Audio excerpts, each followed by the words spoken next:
osoo nuti jirru isarbattu irbuusiif galleerraa hundumattu. Adeemsi marii biyyoolessaa Abiy Ahmad waraana waliin Itoophiyaa kan dheeressudha jedha ajajni olaanaa waraana bilisummaa Oromoo ibsa baaseen. Komishinii marii biyyoolessaa mootummaan Itoophiyaa hundeessaa jiru ilaalchisuun ibsa kan baase ajajni olaanaan ABO haala amma jiruun mariin kun waraana waliin Itoophiyaa kan xumuru osoo hin taane caalatti waraana kan hammeessudha jedhee jira. Bal'inni isaa itti aanee dhiyaatama.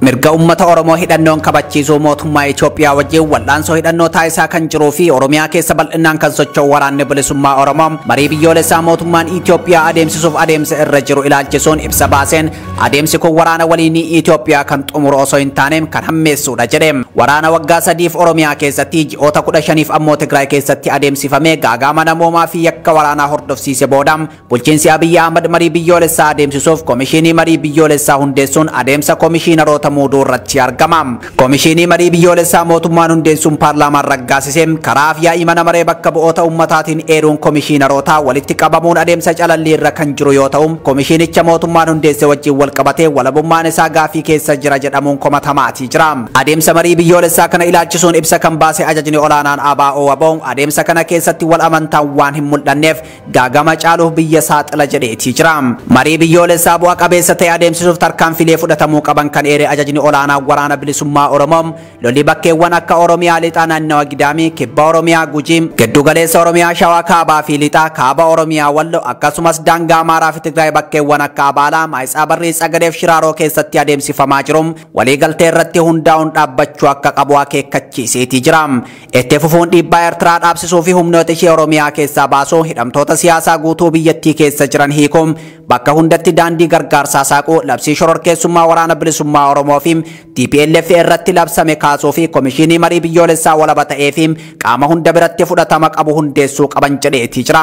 Ajajni olaanaa waraana bilisummaa Oromoo ibsa isaa kanaan mootummaan Itoophiyaa waraana bilisummaa Oromoo dhabamsiisuuf kutaalee Oromiyaa garaagaraa keessatti xayyaara waraanaa nammaleessaa fayyadamuun haleellaa raawwataa jira yoo jedhu harka tokko waraana adeemsisaa harka kaaniin marii fi nagaa biyyaalessaa jedha jechuun adeemsa mootummaa Itoophiyaa qeeqe.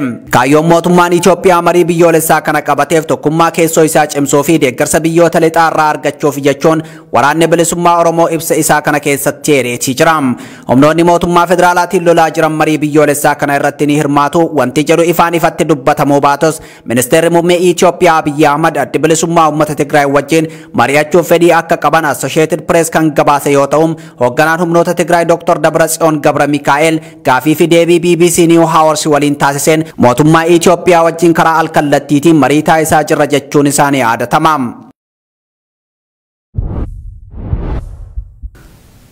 Godina Horroo Guduruu Wallaggaa aanaa Amuuruu gandoota baadiyyaa 10 ol keessatti lola walitti fufaa banameen hanga ammaatti lubbuun dhalattoota Oromoo baay'ee kan darbe yoo ta'u manneen maatii gandoota 5 olii guutumaan guututti barbadeeffamuun hadiyoomuu namni OMN dubbisee himeetii jira.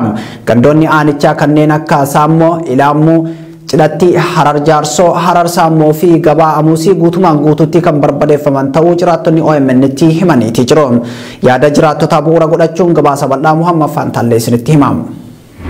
weerara bara 1883 raawwateetu irra deebiin mudatee jedhum hawaasni Oromoo aanaa Amuruu fi Jardaa Garraa sababa lola finxaaliyyaa maratiin buqqaafaman.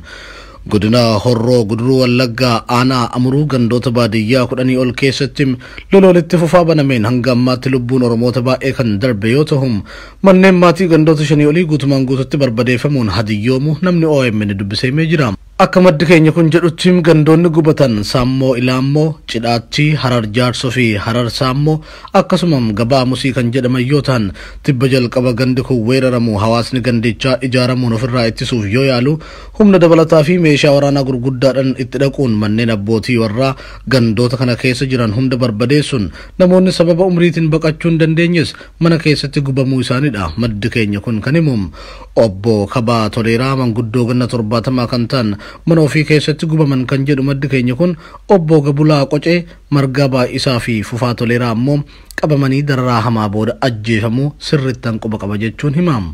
Gandoota baadiyyaa aanaa Amuruu Migir Joojoo lummaa shonkor jedhaman keessatti ammoo hawaasni sodaatee buqqa'ee waan ba'eef finxaaliyyoonni Amaaraa kunniin lola malee seenuun saamicha guddaa raawwatanii midhaan fi qabeenya hunda fe'achuun gara qe'ee ofitti deebi'an jedhama. Seenaa keessatti weerarri akka kana bara 1883 keessa sababa nugusaaf bitamuu diduutiin lola uummata keenya irratti banamee tureen. Inni kunis wal fakkaata kan jedhu maddi OMN kun ajjeechan suukanneessan qaama namarraa muruu fi jiraatti nama fannisu aanaa muruu keessatti raawwatamaa jira jedhama. Bara kana barri kun bara gada aanaa muruu godina Horroo Guduruu Wallaggaa aanaa muruu fi kanneen akka muruu jaartee kana qabatee wantoonni sisirriin saba keenya irratti miidhaan gurguddaa fi kan bara 1883 nurra deebi'amee kan hojjetamaa jirudha. Kan nuti beekaa jirru, kan nuti argaa jirru. Fakkeenyaaf gandoota aanaa amuruu jala kanneen akka ganda Sammoo Laammoo, Jaaboo Doobban Cidhatti, Gabaa Musii, Harar Jaarsoo fi Harar Sammoo, Gurraa, Siiddan jarreen kun guutummaa guutuutti warreen buqqaanii osoo hin taane kanneen gubamanii jiranidha.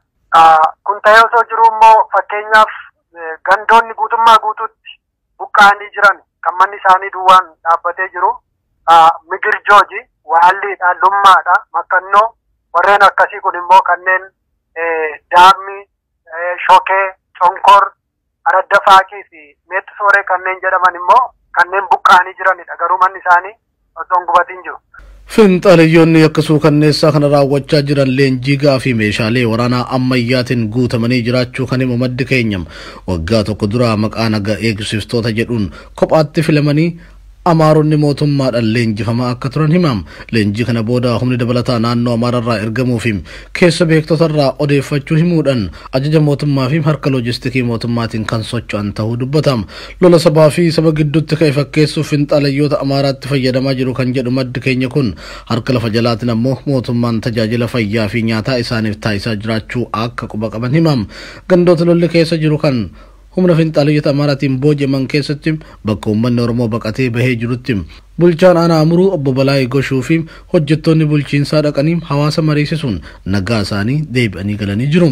Ergasiyaasis midhaan daakamaa fi zayitaa humnoota finxaalayyii kanaaf erganii turan kan jedhu maddi keenya kun maaliif ta'a jennee yoo gaafannu humnoota nageenya mootummaaf ergine jechuun deebii nuuf laatu jechuun komatu. Qabata daamuu biyyoo arraabu jechuun kan mammaaku namni OMN dubbise kun maqaa shanee qulqulleessuu jedhuun ilmaan Oromoo qe'ee fi qabeenya isaanirraa buqqaasuun akka waan maddi rakkoo federaalizimii sabdaneessaa ta'etti sababeessuuf adeemu jechuun himam. Bakki weerarri finxaaliyyii Amaaraatti adeemsifamaa jiru kun daangaa Oromiyaa fi Amaararraa yoo xiqqaate kiiloomeetira 30 kan fagaatudha kan jedhu maddi keenya kun gandoota baadiyyaa aanaalee Wallagga Bahaa hedduus qabachuun gara Horroo Guduruu Wallaggaatti ce'uu isaanii himam. Horroo Guduruu keessa aanaa Jardaagaa Jaarteerraan Wallagga Bahaan ammoo karaa Bureerraan cabsanii seenaa kan jiran ta'anis humni ittisa daangaa Oromiyaa maqaa poolisii fi milishaatiin ijaaramee jiru hundim ajaja maleen sochoonu jechuun magaalarra qubsiifamanii osoo ta'anii uummanni Oromoo gandoota baadiyyaa ammoo weeraramaa jira jechuun komii qaban OMN itti himan. Oduma naannichaatiin wal qabatee dhaabbata mootummoota gamtoomanitti waajjirri qindeessaa gargaarsa namoomaa Ochaan Oromiyaa lixaa keessatti namoonni sababa walitti bu'iinsaatiin buqqaan 250 deeggarsa namoomaa barbaadu jedhame. Lixa Oromiyaa godina Wallagga Bahaa Horroo Guduruu fi Wallagga lixaa keessatti sababa walitti bu'iinsaatiin lammiileen 10,000 lakkaa'aman qe'ee qabeenya isaanii irraa buqqa'uu kan eere ibsi dhaabbata mootummoota gamtoomanii Wallagga Bahaa fi lixaa keessatti qofa lammiileen 250 ta'an deeggarsa midhaan nyaataa akka barbaadan ibseetii jira.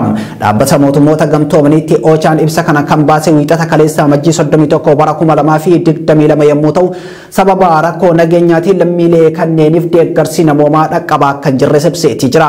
Naannichatti hanqinni midhaan nyaataa daa'immanii fi haadholii harmoo'isan mudachuun haala yaaddessaa keessa jiran kan jedhe ibsi waajjira qindeessaa mirga namoomaa UN kun barattoonni 10,000 lakkaa'aman ammoo barnoota addaan kutuuf dirqamanii jiru jedhe.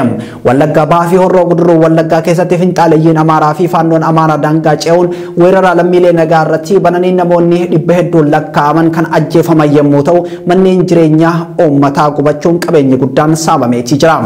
Gama biraatiin ammoo hongee kutaalee Oromiyaa akka Baalee Bahaa, Gujii, Boorana, Harargee fi kanneen biroo keessatti mudatee miidhaan horsiisee bultootaa fi qonnaan bultoota irra gahee babal'achaa jiraachuu eeraa gabaasni dhaabbata mootummoota gamtoomanii kuni. Godina Harargee Bahaa aanota 11 keessatti namoonni 600 fi 27 tajaajila bishaan dhugaatii atantamaa kan barbaadan yoo ta'u beeyladoonni 200 fi 60 ta'an sababa hongee naannichatti bu'een dhumanii akka jiran gabaasaaleen dhimma kanaan wal qabatanii bahan ni mirkaneessu.